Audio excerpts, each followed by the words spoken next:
Bad Wolf MTG here. Bad Wolf MTG here, and this is my FNM story. This week for FNM, I thought I would start working on my magic goals for this year, and I decided to give some limited a try in MTG Arena. My goal is to get to silver at least 2 months out of this year, so I thought I better start now, make sure I know what I'm doing, so that I can put it off, till November and December. So, I booted up Arena and decided to draft some Throne of Eldraine. I have no idea what I'm doing. I first picked a Murderous Rider, which I thought was great and going to be wonderful, and it probably would have been, but everything went downhill from there, and I didn't know what cards to pick. I tried pausing in the middle of my draft and looking at some help guides, and that didn't work out, and I ended up drafting a pretty terrible black-white sort of knight, sort of not deck. And I went and I played it, and I went 0-3. I didn't win a single game. I have no idea what I'm doing. So I'm glad I started out early trying to figure out how to do this drafting thing, because I obviously need a lot of help and a lot of practice.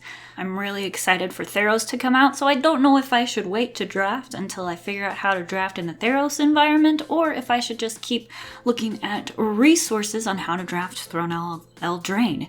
I think I'm going to try at least one more draft of Throne of Eldraine after I've re-listened to the Limited Resource podcast, and I've looked at the videos from Nizahone Magic to make sure I know what I'm doing. I am wondering, what resources do you use when you are looking at drafting a new set? Do you have a podcast you listen to? Do you have some YouTube sources you go to? Let me know in the comments below so I can go check them out and hopefully not completely bomb my next draft. Besides completely failing at Limited, I have also been doing a little more of my standard ranked playing. I'm still playing my Mono Red Cavalcade deck, but I switched out my Ginger Brutes for some 10 Street Dodgers, and I think I'm liking that brew a little bit better. I've also been super excited with spoilers for Theros Beyond Death coming out, and have been starting to brew up some decks with some of those beautiful Greek-inspired characters. My favorite right now is Athreos' Puppers, and I'm going to build a tiny leader deck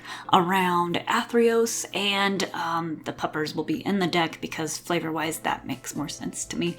But I am super excited about that, and I love tiny leaders, even though everyone else says it's dead, but you know what? Athreos is kind of, the underworld gate person, so I think it's fitting that he is going to bring tiny leaders out of the underworld just for me, even if for just my enjoyment only. I'm curious to know what your favorite cards that have been previewed are from Theros Beyond Death. Leave those in the comments below, and don't forget to go out there, play Magic, and have fun.